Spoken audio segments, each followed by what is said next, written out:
I get asked all the time, what is a vigilante? What does it mean to be a vigilante? And so to explain that, I'm just going to kind of explain where the vigilantes came from. When I started the group, I honestly thought there was going to be like 10 or 20 people who really like the scrap that would want to be a part of the behind the scenes, helping pick out the guests and make the questions. And I never dreamed that the vigilantes would grow into what it has grown into. Over 700 like-minded souls. If you're a vigilante, you are never alone. We have members from across the country. We have members from across the globe. And it's just amazing what it's become. If you're in there, then you get to be in the Discord. And the Discord is where we do all of our discussions and people go live and they talk and they ask questions. And we have a channel for bitching and moaning, for presenting classes. It's amazing the fellowship that is involved in being a vigilante. And it's not just that, there's so many other benefits. You get access to the vigilante only swag shop. You get the 15% discount on all merch from Firehouse Vigilance. You get the after parties. You get the vigilante get-togethers when we're all at the same place and we get together and we raise a glass and do a toast and have the vigilante creed. You get the vigilante coin when you hit your 1-year anniversary with your number. The fireaways, the forums, the archives, all of the quarterly projects that are coming that you get to be a part of and get to be behind the scenes on. It's grown into something bigger than I ever imagined. And I want people to know about it. I want people to be a part of it. If you're not a vigilante, why not? I don't know how big it could be. I don't know. I mean, the vigilantes are where the work is at. They're the ones who are getting stuff done. And it's phenomenal to be a part of it. I wanted to get on here and explain where it started, how it came to be, and ask you, if you're not a vigilante, why not? Go to patreon.com/thevigilantes. That's where you sign up. It is $5 a month. I mean, you can't even get a cup of coffee for that anymore. $5 a month and you get to be a part of this unbelievable group. Go to patreon.com, sign up, become a vigilante, and I will see you on the Discord.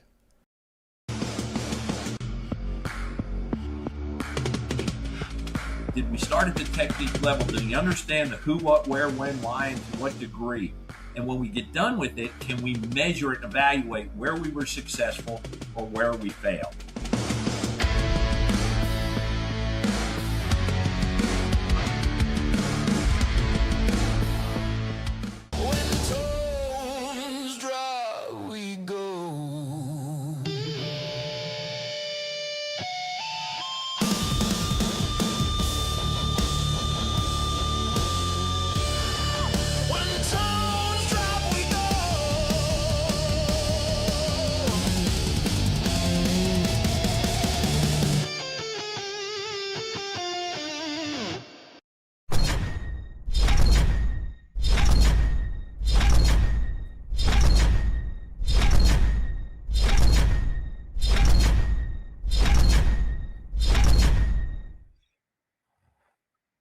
Corley Moore, Firehouse Vigilance. It is weekly scrap number 347. My guest tonight is Dave Dubowski. He began his fire service journey as a volunteer with the Riverview Fire District at the age of 18 in 1984. I'll let you do the math. Dave graduated from the St. Louis County Fire Academy in '85, and it has been a non-stop ride ever since. He is an award-winning fireground photographer with several of his photos appearing in Fire Engineering Magazine, Firehouse Magazine, and the St. Louis Post-Dispatch. Dave has been a member of the Fools International for 20 years and currently serves as president of the Muddy River Fools, as well as serving as secretary on the e-board of the Fools International. After 42 years of service to the citizens of North St. Louis County, Dave retired officially less than a month ago, February 26, 2/26 of 2026. He is my friend, and I would be remiss, even though he hates it, I have to say, Chief Dave Dubowski, welcome to The Scrap. It's my pleasure to have you on for episode number 347 of The Scrap.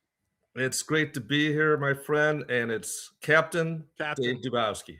Fair. I had to do it once. I won't belabor the point, but I had to do it once. Anything I missed besides that? Anything I missed in the intro?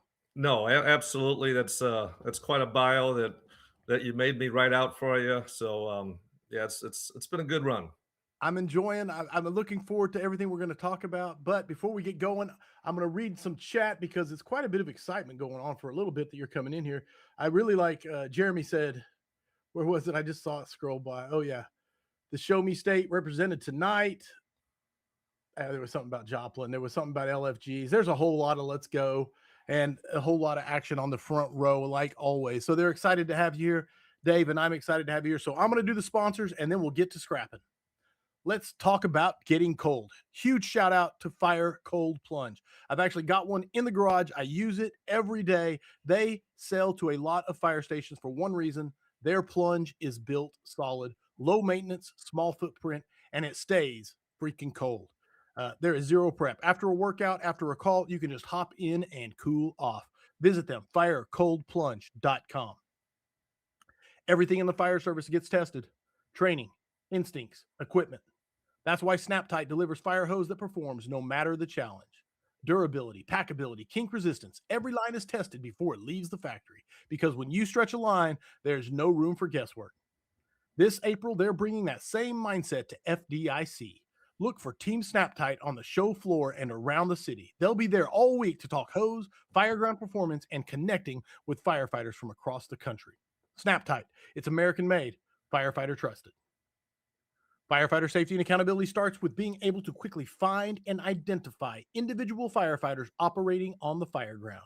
IdentiFire Safety combines the best in photoluminescent materials for durable firefighter identification solutions that can glow for up to 20 hours. No switches, no batteries, which means being able to rapidly identify firefighters by name, unit, or assignment, even under hot fire conditions. All specifically designed and tested for the rigors of the job. Be seen on scene. IdentiFireSafety.com. And then a special announcement for me: Vigilante Meetup in FDIC Thursday night. I want to say it's at 6:30 to 8:30. Yeah, 6:30 to 8:30 p.m. Thursday night. Vigilantes, of course, but everybody's welcome. Everybody's invited. Come see what the Vigilantes are all about. Come hang out. It's going to be a blast. Hope to see you there. And with all that being said, next week in Pensacola, we'll also have the Vigilante Meetup after the scrap on Tuesday night. We have the scrap on Tuesday night. Then afterwards in the Hilton at the bar, we're having a meetup. We'll do all the things. So there we go. We're ready to talk. Dave, my man, 42 years, and you decided to hang it up. Talk to me about the transition, the feelings, talk to me about all of it. Yeah, man. My goal was always to go out on top of my game and go out on my terms, and that's what I did.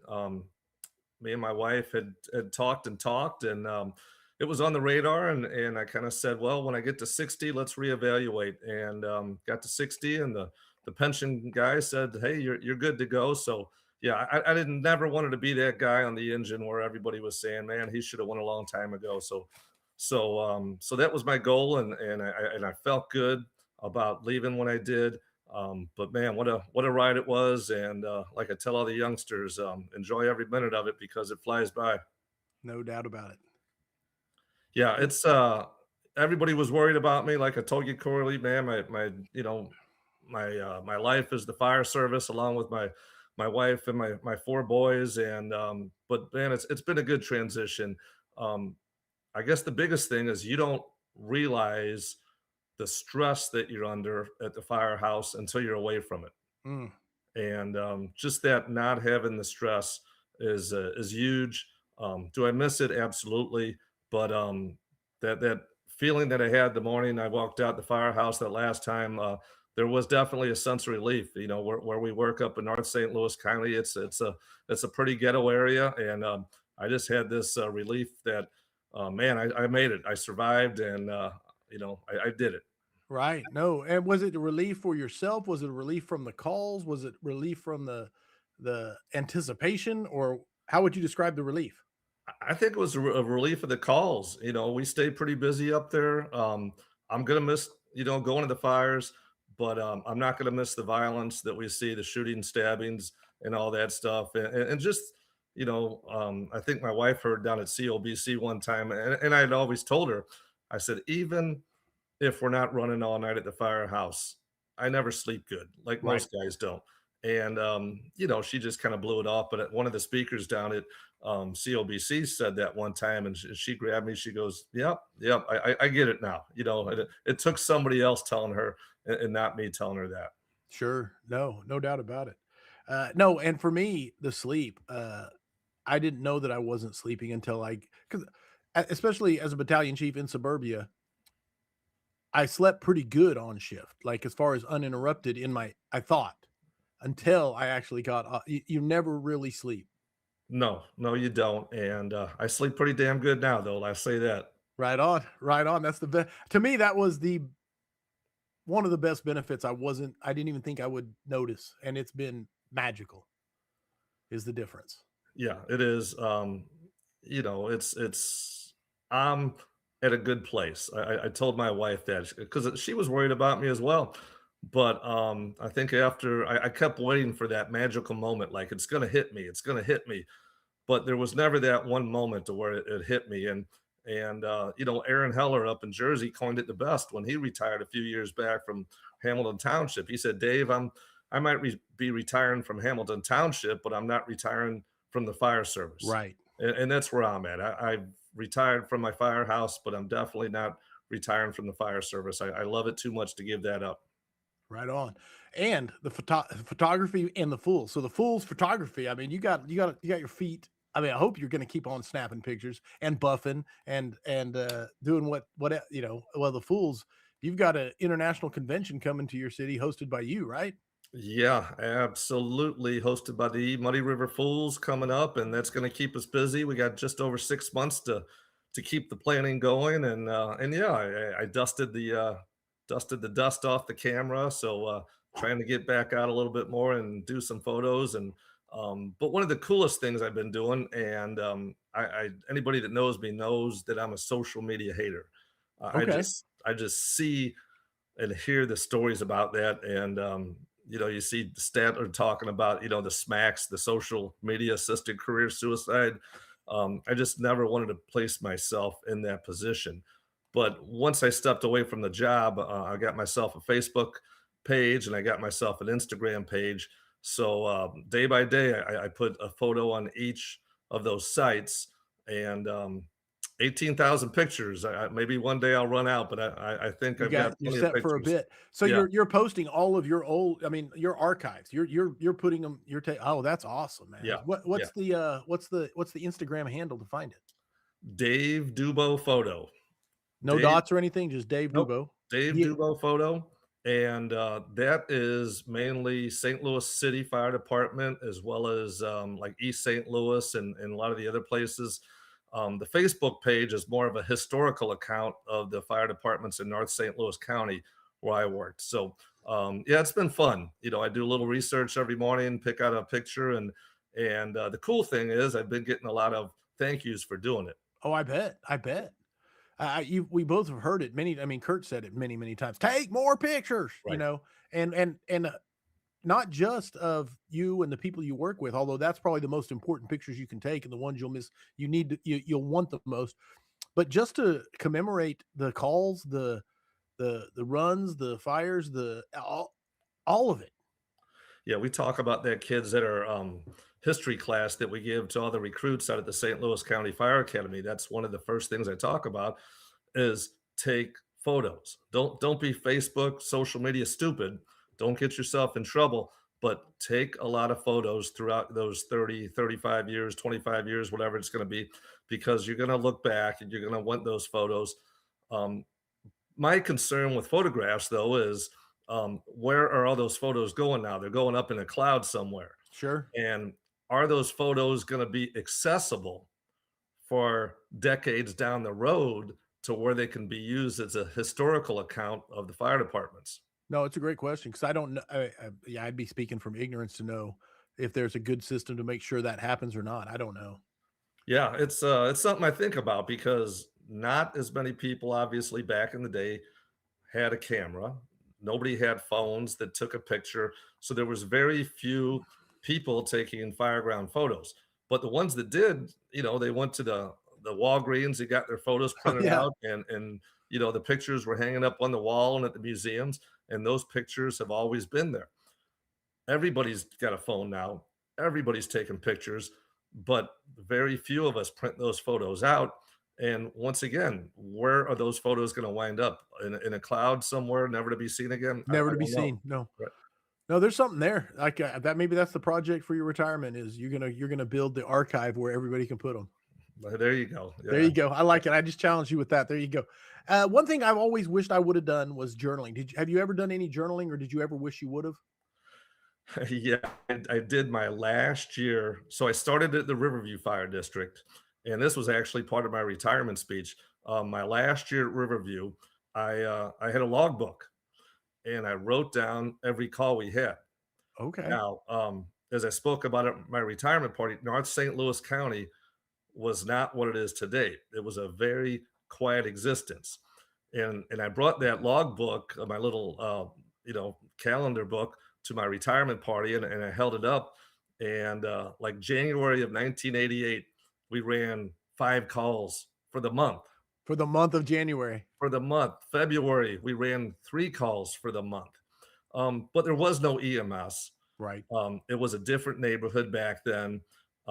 So that is the only type of journaling that I ever did as far as the fire department. Boy, you wish every kid that starts would just write down, if not what he does every day, but at least the Yes. exciting kind of calls that he had. I didn't do that, but I am a very good record keeper as far as all my photos. I've got Right. dates and times and alarms and locations and all that of all my 18,000 photos. Well, and that right there is it might as well be journaling because you have a photo and then you got good record keeping on it. So I mean that is journaling as far as I'm concerned, because now you can pull those out and you can tell the stories about those and it recollect, it triggers the memory. And I think, shoot, that might be even better than journaling. Yeah, So back then it was taking a picture to fire. Now it's 42 years of history of the fire right. departments in the St. Louis area that I've captured.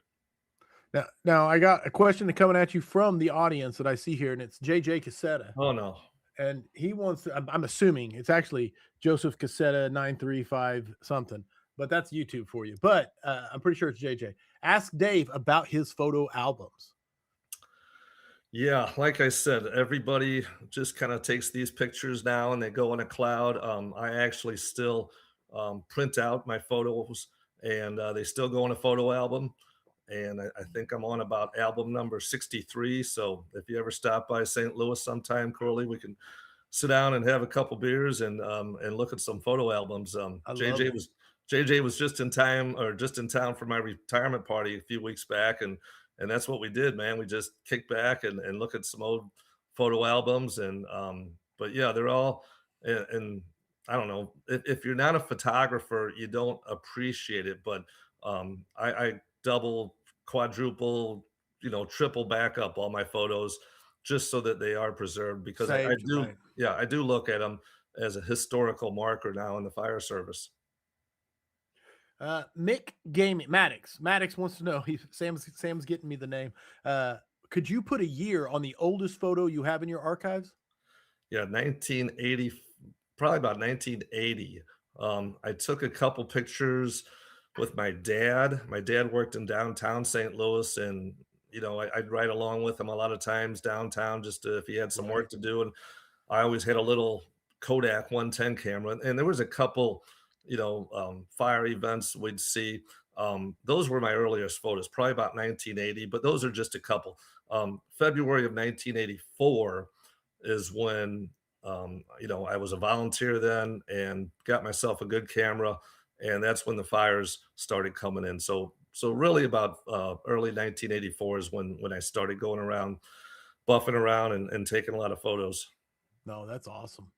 The Kyle Piverall has a great question since we're on the retirement. Before we pivot off the retirement, and he says, Cap, first of all, he says, what's it like being retired? And I think you touched on that a little bit, but I like this part of the question. He says, what, in your opinion, are ways to make it all the way to retirement with passion and health? Um, you know, dang, that's you know, wow. So many answers to that. Back in the 80s when I started, we still weren't wearing Nomex hoods. We had the three-quarter boots. We were doing a lot of stuff without SCBAs. And a lot of guys paid for it now. Luckily, um, I've been very healthy with a couple sprains and strains my whole career. Things are different now. And I was always very anal, strict, whatever you call it, with my younger guys because Good. maybe the damage has been done to us, but we can protect these younger kids these days with proper PPE and using it, wearing it, not just showing up, and having an air pack on your back. And like Mike Champo says, that air is free. So use it. But man, there's so much now to offer as far as physical fitness programs, mental health programs, all that stuff that we didn't have back then. So I encourage everybody coming up through the fire department now to take advantage of everything that's being offered and use your PPE, man. I mean, just be smart about it.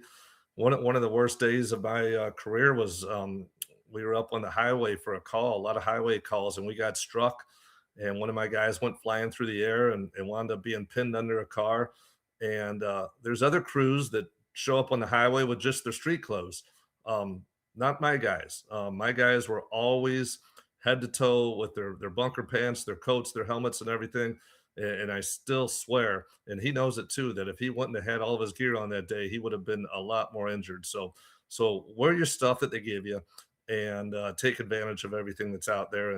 And if you do, I mean, we know stuff happens, but if you do, you'll get to where I'm at and be happily retired. Boom. There you go. And Hump, I think you kind of covered your question there. So get another one in the queue and we will continue on. I love this question from Daniel. Daniel wants to know, Dave, do you have a favorite photo out of all of your photos? No, no, Too big a question? no. It's I bet I could pick out maybe a top 20 or something like that. It's sitting in my office here. I've probably got about 8 or 10 that are hung up that are some of my favorites. But every one of them tells a story. I wish I had a better answer. There's a couple.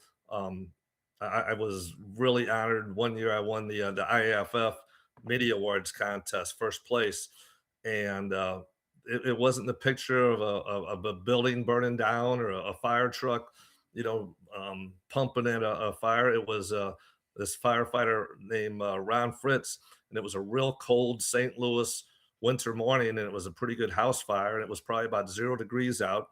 Really good house fire, and Ron, one of the best firemen in town, he came out of that house fire and knelt down to I forgot if it was just taking his mask off, but I caught him just as he was kneeling, and all that steam from coming out of that hot fire, out of that cold temperature was coming off. And that's probably one of my favorites right there. No, and I haven't seen that photo that you sent and that's what I like. Dave did send a whole bunch of photos to be shared, and I told him, I said, man, most people listen to the scrap like on their commutes and stuff, and only a small percentage actually watch. And so I try to keep it as audio as possible instead of visual. So, and he understood that. But I love one of your friends here, or I don't know if you claim him as a friend, but his name is Dana Larkin. He has a question coming at you. And it is any plan? Oh, it's Jim Platt. I thought it was Larkin. I'm sorry. Sorry, I got it mixed up. Jim Platt asking it. So anyway, any plans of publishing a photo album with a backstory of the pics? Okay, so yeah, it was Dana. Sorry, there's 2 questions. All of a sudden that's on the radar because if you think about it, I've been taking these photos for 42 years now. And in 8 years, I've already got the name of the book, 50 Years of Fires. So I don't know. It's just on the radar, and maybe in 8 years, fellas, you'll see a book called 50 Years of Fires, and that'll be my stuff. Nice. Do you have have you given him, I don't want to dig into it too much. Are you going to do a story with each of the fires, or is it strictly going to be, do you have a vision for it at all, or is it still in the germination stage? No, I think there's a vision. It'll be mostly a pictorial book, Right. but there'll be a short summary of Sure. Okay. of each incident and stuff like that, like you see with a lot of the fire books that are out there. But I No, don't know. I mean, in 8 years, will anybody be looking at books anymore? Who knows? No, I think so. I hope so. I hope so too. And I think there's something about the physical page turning. And don't get me wrong, there's great ways to read digitally and see stuff digitally and things like that, but nothing replaces that tactile, just having it in your hand and physically owning it. Right, I agree. I've got my book picked out for our flight down to Pensacola already, so I'll be good to go. Right on, right on. Which, I can ask you that when we talk about book or books, or what book is it? I can't wait now. Well, it's actually a military book. I don't have it here, but it's it was written by a German that was in the trenches in World War One, Okay. and I saw it when we were visiting my son up in Kansas City at the bookstore. We were just walking around Barnes and Nobles, and I thought I had it here, but it's up, and I forgot the name of it. But it's from a German soldier's perspective of trench warfare during World War One. I'm pretty man. I want to try and rattle the name off, but I'll be getting it wrong. And it was the Jim Platt asked the question, and then Dana Larkin asked a very similar question. Now that you're retired, would you be starting to write a book? So that's where my confusion came from. Yep. Boom. Jim Platt wants to know, have you captured a photo that was later used in significant way to educate firefighters? Now, I know you've had covers of magazines and stuff. Have you had them be used for educational purposes and things like that? Or Yeah, I'm hoping to do more of that now, but back in 1990s, Frank Shaper was the deputy chief of the St. Louis Fire Department, and Frank was a really good writer, and me and him teamed up. Back in the 90s, man, St. Louis had some was, it's still burning, but back in the 90s, there was a lot of big fires still in St. Louis, a lot of multiples constantly, and it was before I had kids. So I was down there all the time taking pictures. So I would take some pictures, and Frank would write the article, and we were being published in Firehouse magazine on a very regular basis. rocking? So, but that was back in the 90s. The year 2000 happened, and we moved out of St. Louis, about 45 minutes out of the city. Then we had 4 kids, and so obviously my days of picture taking were far and few between. So there was quite a lull there in a lot of the photos that I was taking in fires. Right. But like I said, I've been getting into it a lot more lately. I've had a couple things in fire engineering. I had that Buff the Boss article that the chief Jason Hovelman really encouraged me to write, and it Right just on. kind of talked about that, about how my photos, you know, made me a better company officer by going to these fires and just as an observer and Right. capturing what other fire departments were doing, just how it made me a better company officer. And then by sharing those photos too, now it's everywhere. But back then it wasn't so much. You had to wait 3 months, to get a Firehouse magazine. And if you got your August Firehouse magazine, it was a fire that happened back in March. So there wasn't that instant photography and videos like we all see now. Right. Right. Right. Oh, no, so much. Tons of questions coming at you. This one is coming at you from Rob Working Man. That's it. Rob Working Man Fisher. He says, question, Dave, through your lens, what moments best capture the soul of the fire service that words never could? That's What kind Rob of Deep Questions Fisher. what kind of question is that? That's Rob. It's Rob. You know Rob. There's no putting a leash on Rob's questions. The expressions of the guys. Look at my Facebook page. I posted a picture a couple days ago. It was at a middle school fire over in Ferguson. The famous Ferguson that back in 1988 wasn't famous any more than any place else. It was a little quiet town, but they had a good 3 alarm middle school fire. And besides all the photos that I took of the buildings burning, I snapped a photo of Chief Johnny Thomas, and I posted that the other day, and it's probably got more comments than a lot of my other pictures of just buildings burned down. There's Johnny Thomas with his white helmet and his white coat with a cigarette hanging out of his mouth, talking to Lori Waters, who was this smoking hot St. Louis television reporter Right. with her London fog trench coat, and it just really captured the era of Yeah. back then. Well, just your description of it captured the era back then. So Yeah, yeah. So it's a cool moment in time. But I think the pictures of the guys and ladies on the job and their facial expressions, those are my favorite pictures. no, and my favorites are when you can when the photographer captures those moments of emotion, obviously. That and I don't know what it is about firefighters, but they carry so much emotion in their look, in their in their just their features, if that makes sense what I'm trying to say. Oh, absolutely. And it might not be exhaustion. It might not be agony. It might just be three guys at the canteen truck with a huge smile on their face after a big fire. It's a good job. Yeah. Yeah, yeah, no No, doubt. absolutely. All right, more questions coming at you. This one's from Maddox. How has it been being that high up in the Fools? I know you have helped our chapter growing this past year, so also a big thank you, sir. Well, I don't look at it like being that high up. We're just, the e-board's five guys, and we're just firemen. Um, and when we have troubles with a rogue chapter or something like that, just as you do with any organization, you just have to remind who we're dealing with. We're just firemen. We don't get paid to be on the international. I think I've got the best job on the international secretary. I'm the guy that people come to when they want to start a chapter. So I can do that. I can provide the information and the mentorship and the encouragement to get that chapter going. So I've never looked at it, and nobody on the e-board looks at it like, we're five big shots or anything like that. We're just firemen that just happen to fall into a cool place and a cool organization. No, that's awesome. And so are you the contact point? Are you the best contact point if someone's like, hey, what do I need to do to start a Fools chapter in my area? The closest one's an hour and a half away and I want to start one here. Are you the man? I'm the man, secretary at foolsinternational.com. That's my email, and all the info's on the Fools International website as well. There's a little icon on there starting a chapter. So, but yeah, it's fun, and I don't, just I compare it to the fire department. I was very happy to be an engine company captain, and that's where I wanted to stay. So many of my really good friends that went to higher ranks on the fire department, God bless them, they all say, man, Dave, my best days on the fire department was riding that right front seat. And I never had to give that up. And I feel the same way with being secretary for the Fools International. I don't have any aspiration to be vice president or president. It takes a special person for those positions.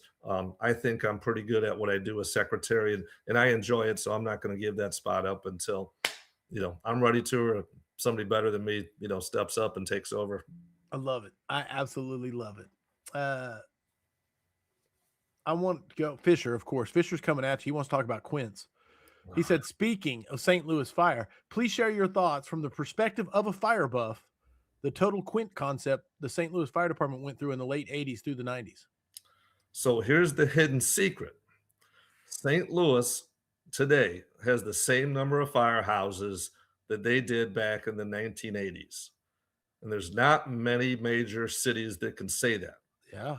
So St. Louis has been declining since probably the 50s and 60s, and certainly through the 70s and 80s. Population was close to 1 million at its height. Now they've lost 2/3 of their population. The population in the city of St. Louis is down under 300,000.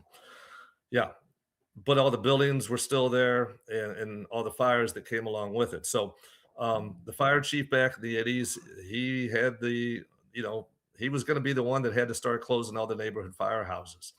And Chiefs Botanics developed the total Quint concept in 1987.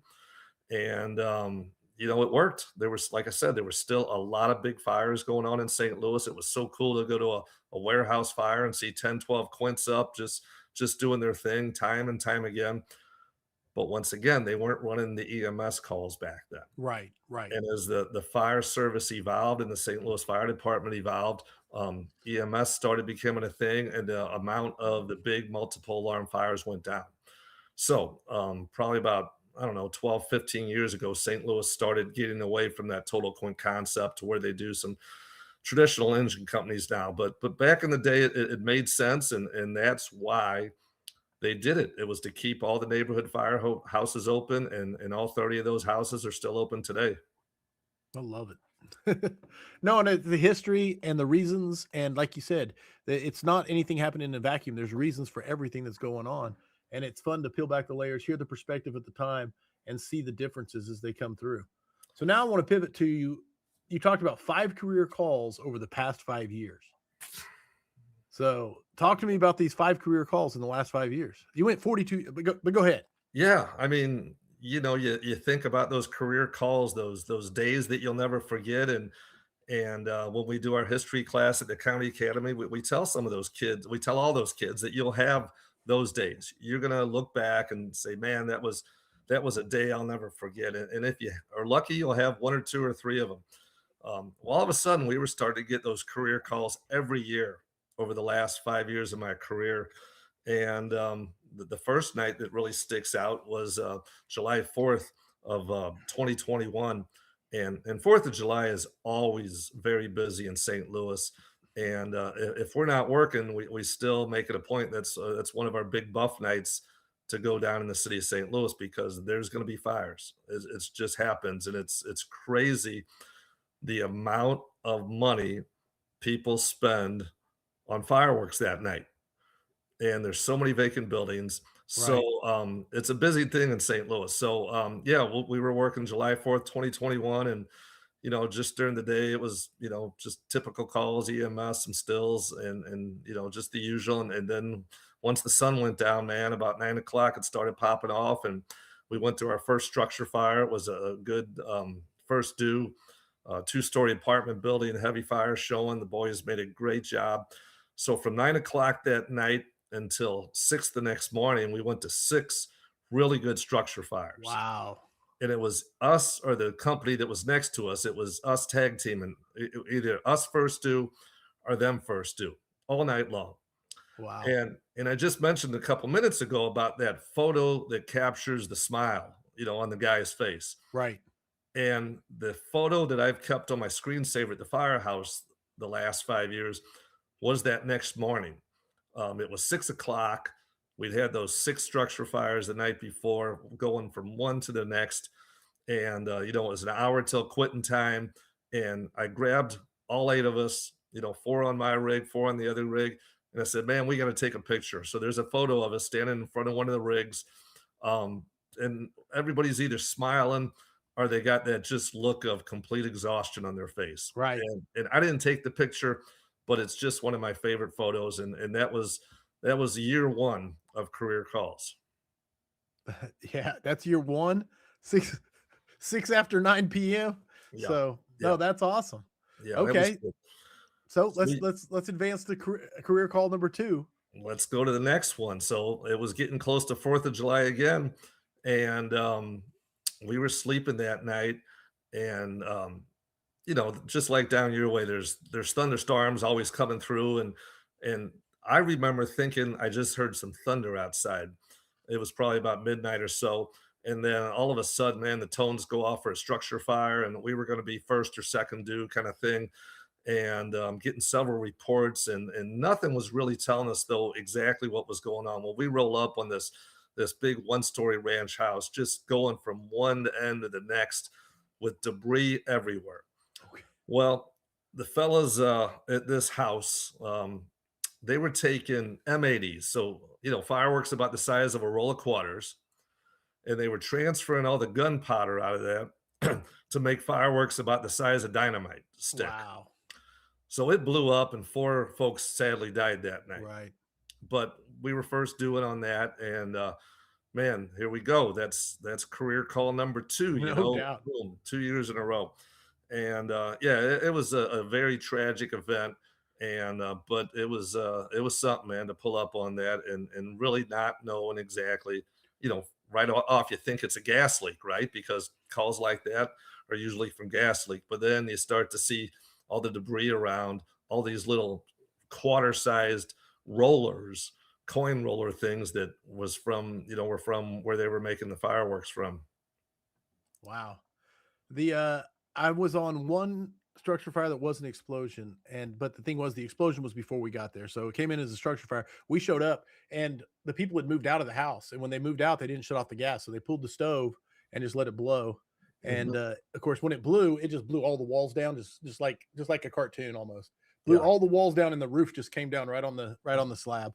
So it was not near as dramatic, but I'll never forget it. Like you said. Sure. Exactly. Yeah. Exactly. But yeah, there was a lot of fire that night. The walls, hadn't come down. It was basically Gotcha. a fully involved Well, structure fire. that was gunpowder too, not a natural gas. Yeah. So Yeah. Yeah. It oh, was and yeah. So 2022 is in the books. Let's hear 2023. We never go to Illinois. I mean, Illinois is just across the Missouri or the Mississippi River from the firehouse, and we just don't go over there. They don't call us, and we don't call them.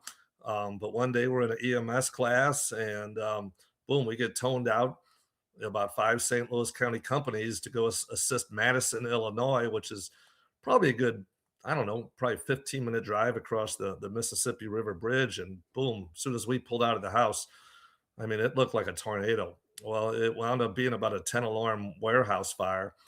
And it was a recycling center with batteries and tires Wow. and Wow. everything else. And, they were having reports of seeing the smoke, 50 miles away. But it's a small volunteer department.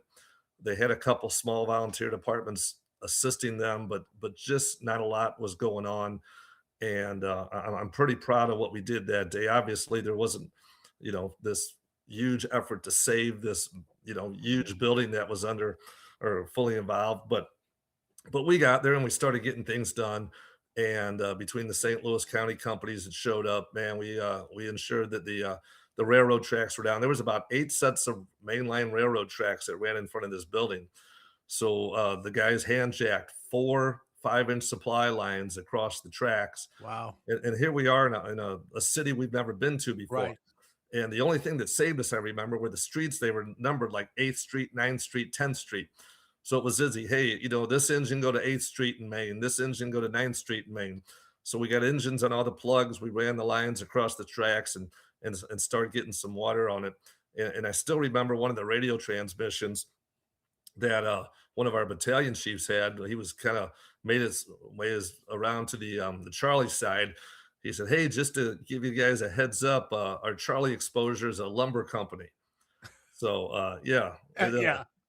and Huh. there are some pretty cool pictures of that fire and some pretty cool videos and such. But that was probably the largest fire. I mean, our fires are 900 square foot single family residences. Right. That's our Right. bread and butter. Yes. 3-story garden apartments. That's our bread and butter in our town. We don't go to 2 block long warehouses fully involved. No, we go into 10 alarm fire. Like you said, it's a career call, It and was. it's the 3rd year in a row. So you got the 6 in one night, you got the gunpowder explosion, then you got the 10 banger on the warehouse over in across the river. So let's move to 2024. Let's do it again, man. Jamestown Mall. It's the mall I grew up in. It's the mall I used to take the bus to. It's the mall when I got my driver's license, we'd hang out at on Right the on. weekends, and it was like the movie Fast Times at Ridgemont High in St. Louis. It was the 80s, and we Yes. lived at that mall. Well, just like so many other malls, they just don't work anymore. So probably about 10 years or so ago, that was the death knell for Jamestown Mall. And it was a big mall. There was 4, anchor stores there, Macy's and Penny's and Yeah. Sears Yes. and Dillard's and all that. But it just kind of closed down and it became this huge vacant monstrosity, and it became a destination for all these urban explorers. I mean, the boys were doing some technical rescues. Kids were up on the roof of, and falling through skylights and stuff like that. And earlier in the year, the other shift had a 2 or 3 alarm fire there, and 2 pretty significant fires were set at each end of the mall. And but then it was our turn, and it was right around dinner time or so, and we get the call for Jamestown Mall, and I remember the boss showing up and just heavy smoke showing, and it was, dude, it was just this heavy, heavy column of black smoke that we could see for a while, and all the skylights were gone, so it was just pushing through there. And pretty much what had happened was all the urban explorers and vandals and everybody had taken just every bit of furniture, trash, everything in that whole mall and just piled it into this one large center court area from the mall. And it was this huge bonfire, basically. It wasn't the Basically, building okay. Yeah. burning, Right. it was just this massive fire that was burning inside. And, we stretched the 2.5 inch through the loading dock. And I still remember the double steel loading dock doors, just seeing orange, all around the frame of the building and Oh, stuff. wow. And Wow. once again, it was some stuff that we didn't get to do on a normal basis, Sure. forcing double steel doors, stretching, the big line, and stuff like that. So that was another night. Once again, There we go Massive back. massive square footage, tons of airflow. Yes. And I was going to ask you how the deployment went, how bad it was to access and stuff, but yeah, so that's 4 for 4. So Yeah. let's fast forward to last year, Last 2025. year, probably my favorite. Okay. 314 day, 314 days. They say it's a big thing in St. Louis because that's the area code 314. But March 14th, 2025, had the weather advisories going on for high wind warnings and such. And it's right about the same time, if not the same day, Corley, where you guys had that massive conflagration right outside of Oklahoma City down there, where those hundreds of homes burned. Oh, I know what you're talking about. Yes. Yeah, we didn't have hundreds, but we pulled up first due after going to several other, pretty good, weed or brush or yard fires and a couple small structure fires.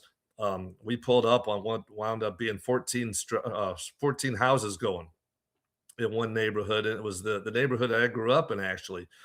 And these are all, post World War II, one-story frames, about 800-900 square feet.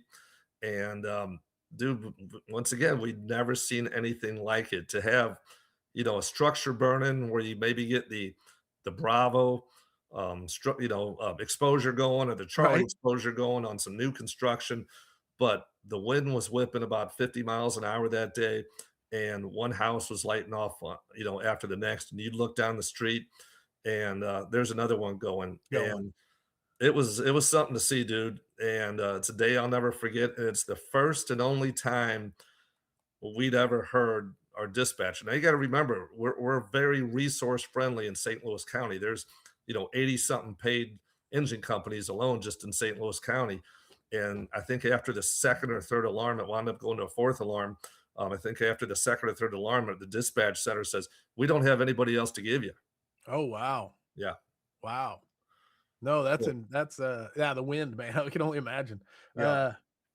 Dude, that is now I really want to know this on your and if you don't, you got to do this, but on your social media accounts, do you have pictures that go along with these? Are they up there telling the story yet? If not, you need to make that happen.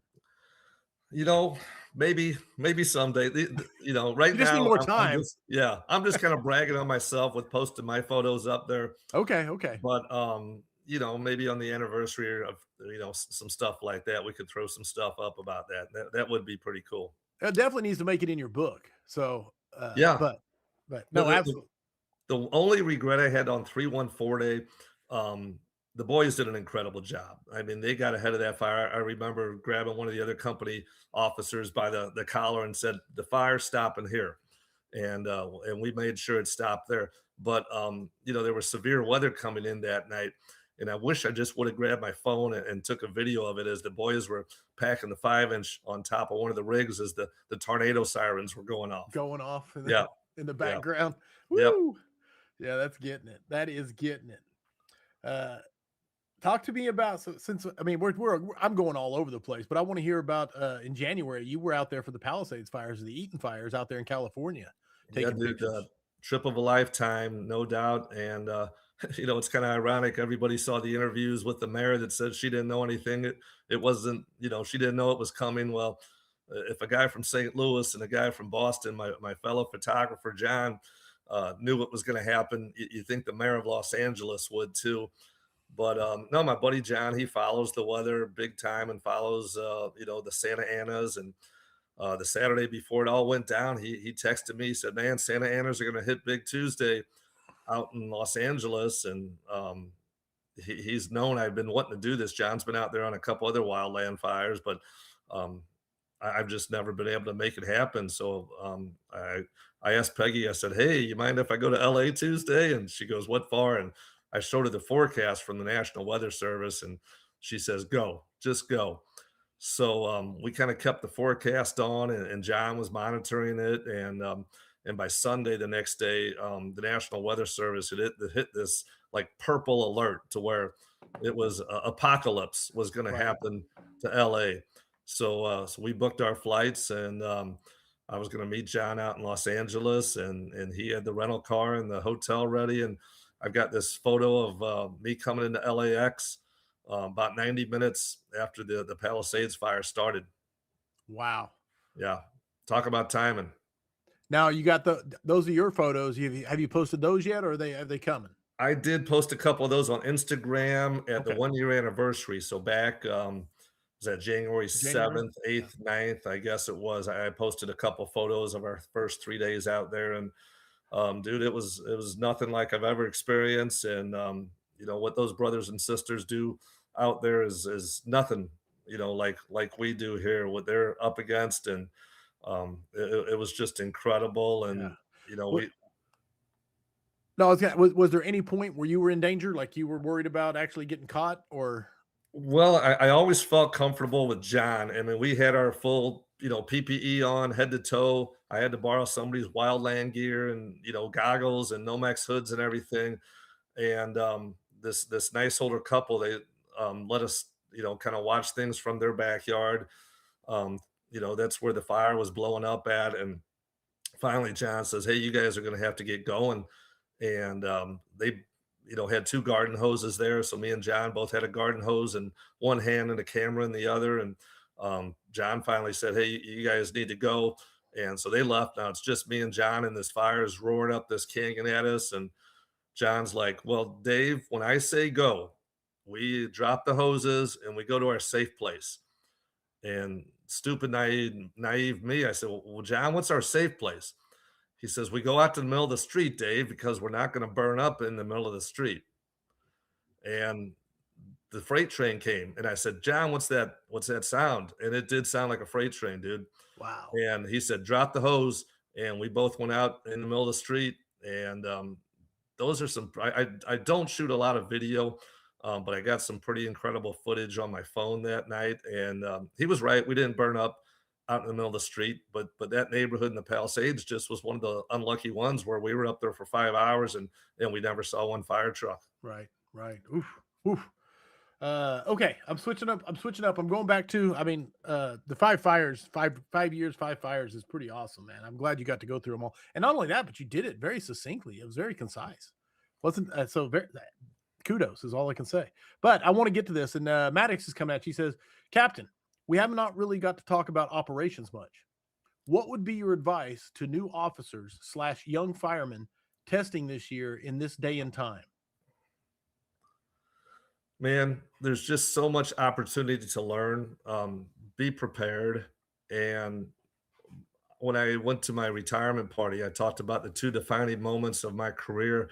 And the first was going to FDIC way back in 1996 and getting out of my bubble because I all I knew back then was what was going on in St. Louis and St. Louis County. You get up to FDIC and you soon find out there's a whole lot more out there. And back then, that was it. There was only just a couple of conferences, but now, there's conferences all across the country. These regional conferences that are available to everybody is just incredible. So my best advice is get out of your bubble, get out of what just your department does, and learn out, what's out there. And obviously with social media now and the internet, you can see what's out there, but just prepare yourself in a good way on what's going to be coming down the road at you and take advantage. If your department has a training budget and nobody else is using it, take advantage of it, dude, and use all that money and get out there and learn from some of the best that are out there in the country and guys that have been through it before and guys a lot smarter than me. I'm just kind of winging this as I try to give you some of my best advice, but man, that would be my best advice is just get out there and learn from some of the others that have done it before. Beautiful, beautiful. Larkin Fire. Dana Larkin coming at you says, "Can you explain the buffing concept? Maybe I just am naive, but on the West Coast, I don't think that's a thing." Well, it's definitely not a thing of Camano Island, Washington, where Dana's from, but up in the Northeast, it's a very big thing. There's the buff clubs, and I think back in the day there was a buff club in St. Louis, but um, way before my time, that the fire buffs were just enthusiasts, um, guys that maybe were insurance executives or lawyers or stuff like that that were making or had a career outside of the fire service, but they really enjoyed, the fire service and liked seeing what the fire department was all about. Um, that's how a lot of the buff clubs started out there.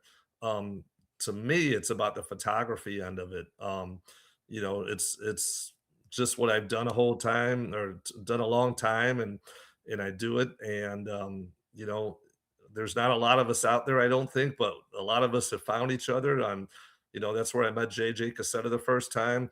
We were Nice. on a trip up in Detroit with Kurt, and that was 2012, and here we are 14 years later, and JJ's become one of my best buddies. And we did a little fire buffing when him and Kurt were in town here a couple weeks ago, and Kurt had to go to bed early that night because he was teaching the next day. But myself and JJ and my buddy Kelly Foster, we caught a real good first dew fire, and got some good pictures and some good video that night. So, Beautiful. but I guess you got to be somewhere where there's fires. If you want to be a fire buff, you got to be somewhere where there's fires. Got to go where the fire's at. I You love got it. to be in it to win it. Hump coming at you from Missouri, from Joplin. He says, Jeremy Humphrey says, you've spent a lifetime serving the fire service. What does legacy mean to you? And what do you hope you've passed on to the next generation? Well, the one thing we didn't talk about that I wanted to talk about, Go for Crowley, it. was that trajectory, Yes. name, That was word. that's where I meant to start, but go I ahead. know. Go ahead. And it really hit me at my retirement party.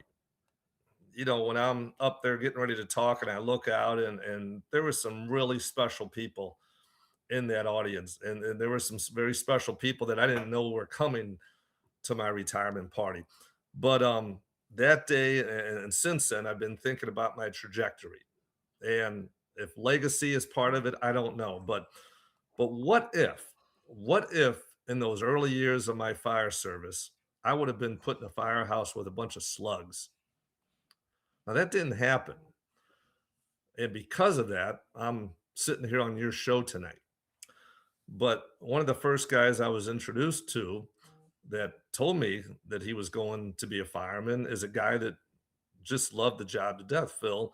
And he went on to work at a very busy fire department, and he just retired as well.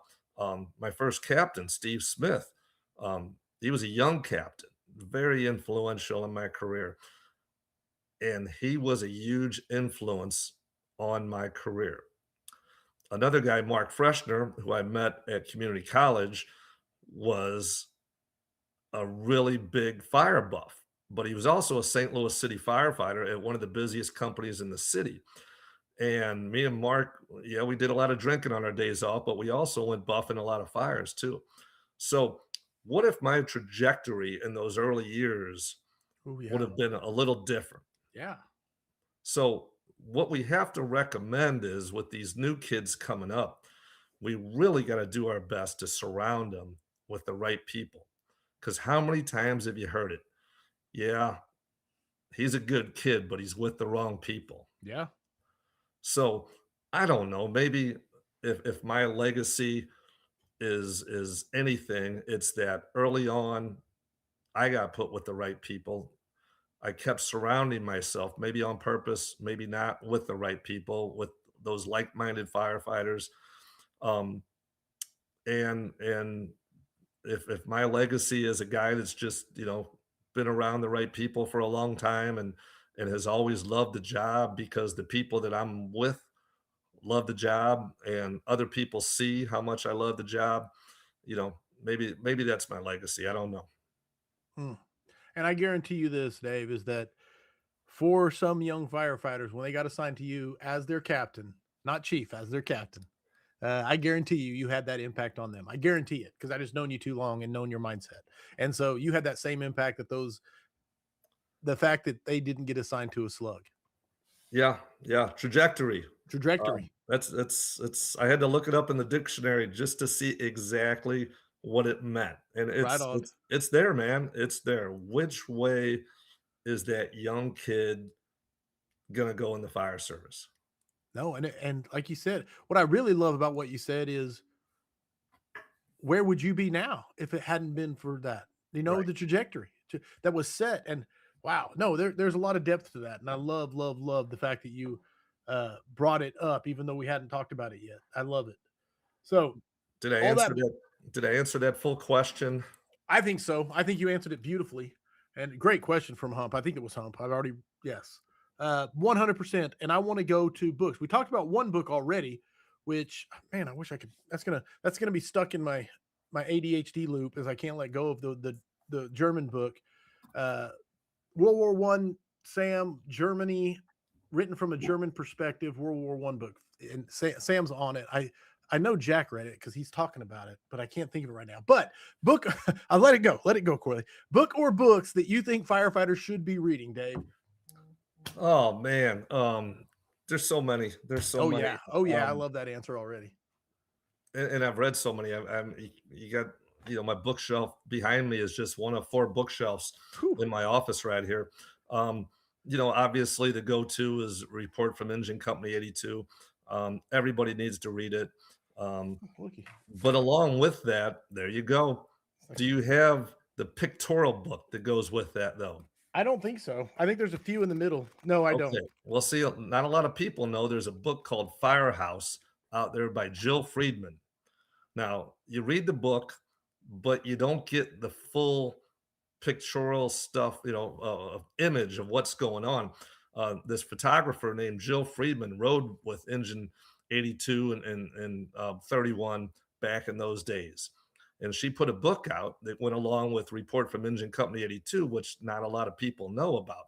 Well, luckily, it just got republished a couple years ago. And it's Nice. simply called Firehouse, and it's by Jill Friedman. And it's basically all the characters and all the fires that you see in the book put together in a pictorial book. Oh wow, wow. No, Yeah, I had no idea. That's awesome. yeah, that's That's a good one. awesome. All right, beautiful. So, you got to leave it there? You want to talk about any Oh, other? No, there's so many, but I know. that's That's why I didn't want to cut you off if you did. no. But if you're also leaving it with that, that's beautiful. I'm So I'm gonna I'm gonna go there with the number one. I love it. There's a thing we do called the 5 questions for firefighters. There are no right answers to these. They are just your opinions. And so, Dave Dubowski, are you ready for the 5 questions for firefighters? Yes, sir. Number one, you can be anything you want in the world except be a firefighter. What would you choose to be? Shooter, and I'm not talking Shooter McGavin. I'm talking the guy wearing the yellow jacket on the aircraft carrier who gives the final signal for takeoff. You like that? That's it. Okay, okay. I love it. I love it. And that's the first time here. That's the first time it's been said. Shooter. Max points right out the gate. Easy peasy. Number two, it's Jobtown. It's time. You're en route and responding. Think of the scene from Backdraft where he's slapping that cassette tape into that tape deck. What song are you playing while en route? I hope this is another first too. Vehicle by the Ides of March. I I'm guessing it's a first because I've never heard of it. Vehicle by the Ides of March. Can you The describe the this style? this oh, it's dude, you're gonna listen to it and you're gonna want to play it in every rig in America. Okay. Vehicle's the name of the song, and the band is the Ides of March. You're gonna love it. Okay. Okay. You get max points, A, because it's original. I have no idea if the song is any good, but Oh, it's good. I'm taking your word for it. You've been spot on all night, so your reputation is carrying you on the song choice. Number three, it's a cold weekend at the station. Rig checks are done. Training is done. PT is done. Food is simmering in the pot, and everything. I mean, basically, you're not being lazy, but it's one of those lazy days at the firehouse, and you're clicking through the TV, and what is the movie? No matter where you're at, no matter where it's at when you get to it, what's the movie that you always finish, no matter how many times you've seen it before? What's that movie for you? I bet this is gonna be another first for you too. Dr. Zhivago. Really? You're going Yes. old school. 1965. Yeah. It's as old as I am. Dr. Zhivago. I'm going to be 100% transparent with you here. My dad loved that movie. I've never seen it. You And got so to. It's a long movie, but being a big history buff, it's about World War I and the Russian Revolution, and it's pretty good stuff, man. But you got to beautiful. watch it. a Okay. couple times to really get the gist of it, but it's definitely a long movie. Okay. I That's remember as a kid, my dad loved it, and it was always very slow to me as a kid. Yeah, yeah. Well, it's Dr. Zhivago with a Z for anybody wanting to check it out. Dr. Zhivago. I Yeah, think it might have won some awards back in its time. I think it probably did. It's that good. Okay. Number 4. This one's on the clock. You see the clock. You have 1 minute to answer. If you go over or if you talk, explain your answer, blah, blah, blah. So basically, yeah, you got 1 minute to give us your 4 people that you would put on your Mount Rushmore of the fire service. All right, Alan Brunacini. Going to community college back in the '80s is when I first heard about this Alan Brunacini out in Phoenix, Arizona. His fire command book came out in 1985, and I was a brand new firefighter then. That book was huge in the fire service. And then, in the '90s, his customer service book came out, and it became a big part of my customer service in the fire service as well. Do I have to answer all 4 in 1 All minute? 4? Yeah, Dang, that's okay. But I don't like blue card. Okay. The next, Dennis Smith, Report from Engine Company 82. love it. FDNY's Ray Downey. Downey. And then, of course, FDNY's Andrew Fredericks. And Boom. if I get more time, I'd love to talk to you about a chance meeting I'd had with Andy Fredericks. Go for it. I'd love to hear the story. This is you got max points with those 4 names. And I love the way that you were on Bruno. You said, wait, I can do all, and then you crushed it. So go. So, little droplets of water, the garbage man doesn't get excited. If you put the fire out, you don't have to jump Jump out out the windows. window. Yes. All phrases we've heard. But man, in those early days of FDIC, I had no idea who this fella Andy Fredericks was. And me and my buddy Rich were walking by. It used to be a Houlihan's in downtown Indy, and it was the middle of the day, and we just stopped by to have a beer. And there's 2 fellas sitting at this table. They were the only other firemen in the Houlihan's. And we just said, hey, you mind if we join you? And we just started talking. Well, the one fellow was Lee Hollins, and he was there. And then the other fella just turned out it was Andy Fredericks. Okay. And just this chance meeting. And the best I can figure, it was back in 1999, just about 2 short years Right. before 9/11. So that's my my one chance meeting I had with Andy. Wow. Dude. And to not even realize it. I mean, because like you said, yeah, no. That's an amazing. I want to say, who was it that did the other? Was it Shannon Stone last week, or was it Rick's the week before that did just another? I thought it was one of the best Mount Rushmores of all time, but that one definitely is in the running for, my opinion, one of the best Mount Rushmores of all time. So, number 5, it's the final question. It's the question that never changes. It is heavy fire and searchable space. Would you rather be assigned to the nozzle or first in on VES? Oh, that's an easy one. Nozzle, because good things happen when you put water on the fire. Water on the fire. And that makes it officially 5-4-5. In case I wasn't clear, 5 for 5 max points. 1, 2, 3, 4, 5. Absolutely crushed it. And that officially puts 347 scraps in the books. Dave Dubowski, thank you, first of all, for sharing your evening with all of us. But if someone wants to get a hold of you, what's the best way for them to do so? Dave Dubo1, the number 1 at gmail.com. DAVEDUBO1 at gmail.com. Or secretary at foolsinternational.com. Or look me up at the district tap anytime during FDIC. Right on. Right on. I love it. All right.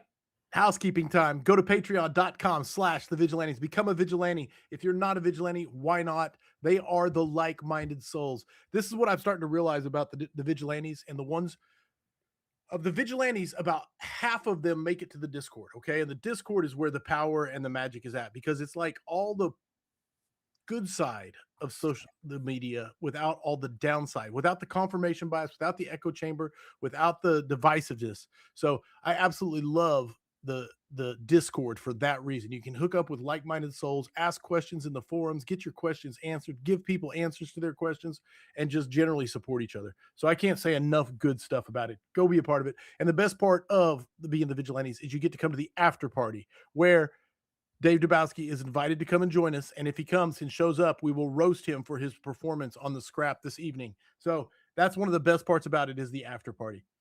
Next week on the scrap, it is some times for Dose of Leadership Talk. Chris Bloom coming on, and that's going to be a good time. And then the following Tuesday, no, that one will be in Pensacola. Sorry, that one will be in Pensacola next week. Next Tuesday evening, I will be doing it from Pensacola.